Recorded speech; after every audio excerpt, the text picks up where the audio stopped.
Bismillahirrahmanirrahim. Assalamualaikum warahmatullahi wabarakatuh. Perkenalkan, nama saya Intan Astrida dengan NIM J520210114.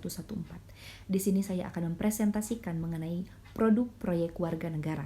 Dan di sini saya akan mengambil tema mengenai pandangan terhadap institusi pengguna BPJS berdasarkan Pancasila. Dengan identifikasi masalah, yaitu yang pertama, terlambat penanganan pasien oleh dokter karena diketahui pasien dikesampingkan pelayanannya karena menggunakan BPJS. Sedangkan pasien yang tidak menggunakan BPJS diutamakan pelayanannya. 2. Pasien-pasien yang menggunakan BPJS sering diberikan pelayanan fasilitas rumah sakit yang kurang memadai. Yang ketiga, pasien BPJS meninggal karena telat penanganannya oleh dokter. 4. Bayi pasien BPJS meninggal karena ditolak 7 rumah sakit. Relevansi topik dengan mata kuliah pendidikan Pancasila yaitu kasus tersebut tidak merealisasikan nilai Pancasila. Sila kedua yaitu tidak adilnya dokter atau institusi karena sering mengesampingkan pengguna BPJS. Dan hal tersebut juga melanggar RUU BPJS dan juga melanggar Undang-Undang Nomor 40 Tahun 2004. Relevansi topik dengan program kedokteran gigi yaitu dalam dunia kedokteran, baik kedokteran umum maupun gigi, keselamatan atau nyawa pasien adalah hal yang paling penting dan paling utama. Tidak memandang bulu untuk mengobati pasien. Jika kita memandang bulu terhadap pengobatan kepada pasien, maka kita telah melanggar kaidah kode etik justice atau keadilan. Seorang dokter sudah melakukan tindakan yang tidak adil terhadap pasien.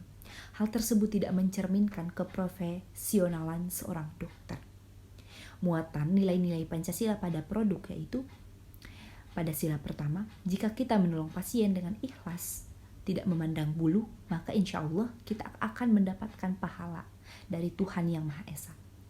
Pada sila kedua, dalam kasus tersebut sudah jelas bahwa seorang dokter melanggar nilai Pancasila sila kedua, yaitu tidak adil terhadap pasien. Dokter tersebut memandang bulu dalam melakukan pengobatan. Seharusnya seorang dokter harus adil terhadap siapapun, kepada orang yang akan berobat kepadanya. Pada sila ketiga, hal tersebut akan memicu terjadi kerusuhan, dan nilai Pancasila sila ketiga tidak akan terrealisasikan. Sangat mungkin dari keluarga pasien akan menggugat dokter karena telah melalaikan tugasnya sebagai seorang dokter. Pada sila keempat, dalam menangani kasus tersebut, pemerintah sudah menindaklanjuti kasus tersebut dengan mengadakan RUU BPJS dan juga undang-undang yang berkaitan dengan jaminan sosial sebagai pasien, yaitu Undang-Undang Nomor 40 Tahun 2004. Hal tersebut sudah mencerminkan bahwa pemimpin kita itu sudah bijaksana. Pada sila kelima, tujuan dari pengadaan BPJS dari pemerintah adalah supaya semua masyarakat Indonesia mendapatkan fasilitas negara dengan melakukan pengobatan yang ringan biayanya dan juga mendapatkan fasilitas pengobatan. Dalam hal tersebut, pemerintah sudah berusaha merealisasikan Pancasila sila kelima, walaupun ada beberapa oknum yang tidak merealisasikan program pemerintah dengan baik. Beberapa referensi yang telah saya baca dan pahami untuk memperkuat kasus tersebut yaitu yang pertama, dalam sebuah buku menyatakan bahwa RUU BPJS A. Undang-Undang Republik Indonesia Nomor 24 Tahun 2011 tentang Badan Penyelenggara Jaminan Sosial dengan rahmat Tuhan Yang Maha Esa, Presiden Republik Indonesia. B. Penjelasan atas Undang-Undang Republik Indonesia Nomor 24 Tahun 2011 tentang Badan Penyelenggara Jaminan Sosial.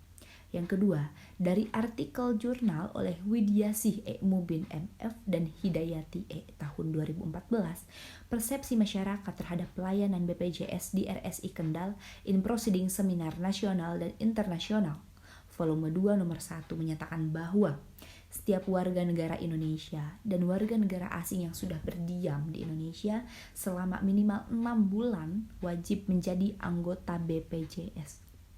Studi pendahuluan yang dilakukan pada penelitian dengan wawancara 10 masyarakat yang sedang membesuk saudaranya yang dirawat di rumah sakit.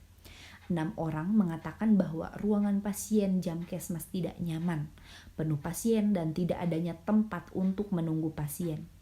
Pasien sering diterlantarkan oleh tenaga kesehatan. Dan 4, masyarakat mengatakan dirawat di rumah sakit tidak mengeluarkan biaya walaupun tempatnya kurang nyaman, tapi itu tidak apa-apa. Selanjutnya dari media online yang bersumber dari https://www.antaranews.com. Diskriminasi pelayanan dan dokter telat sering dikeluhkan pasien BPJS. Menyatakan bahwa diskriminasi pihak rumah sakit dalam memberikan pelayanan pada pasien dan keterlambatan dokter dari jadwal yang sudah ditentukan menjadi beberapa keluhan yang disampaikan oleh pasien BPJS Kesehatan. Deputi Direksi Bidang Jaminan Pembiayaan Kesehatan Rujukan BPJS Kesehatan Budi Muhammad Arif mengatakan bahwa melalui layanan suara customer adalah mengenai urun biaya, diskriminasi, pelayanan, pembatalan kuota dokter, dan dokter datang tidak tepat waktu. Diskriminasi pelayanan yang dimaksud adalah perbedaan layanan yang diberikan oleh pihak RS atau rumah sakit kepada pasien JKN-KIS dan pasien lainnya. Ada juga sebuah video viral yaitu seorang pasien BPJS yang anaknya dipersulit saat akan diperiksa di RSUD Dr. Suwandi Surabaya yang bersumber dari Facebook atau IKAS Khairul Iklan.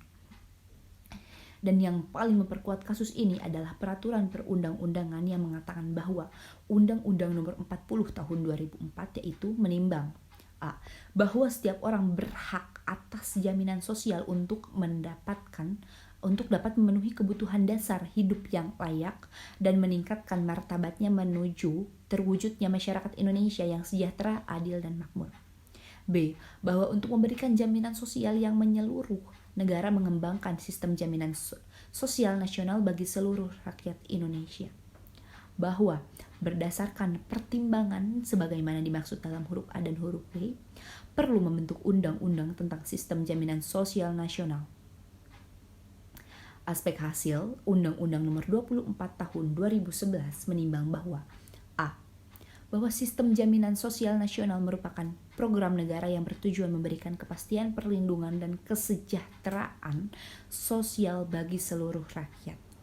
B. Bahwa untuk mewujudkan tujuan sistem jaminan sosial nasional perlu dibentuk badan penyelenggara yang berbentuk badan hukum berdasarkan prinsip kegotong royongan, nirlaba, keterbukaan, keterhati-hatian, akuntabilitas, portabilitas, kepesertaan bersifat wajib, dana amanat, dan hasil pengelolaan dana jaminan sosial seluruhnya untuk mengembangkan program dan untuk sebesar-besarnya kepentingan peserta. C. Bahwa berdasarkan pasal 5 ayat 1 dan pasal 52 Undang-Undang Nomor 40 Tahun 2004 tentang sistem jaminan sosial nasional harus dibentuk badan penyelenggara jaminan sosial dengan undang-undang yang merupakan transformasi keempat badan usaha milik negara untuk mempercepat terselenggaranya sistem jaminan nasional bagi seluruh rakyat Indonesia. Saya harap ke depannya kasus seperti ini sudah tidak terjadi lagi karena sudah dijabarkan mengenai aturan BPJS dan bagaimana perundang-undangannya. Mungkin cukup sekian dari saya. Terima kasih atas perhatiannya. Mohon maaf apabila ada kesalahan. Wabillahi taufik wal hidayah. Wassalamualaikum warahmatullahi wabarakatuh.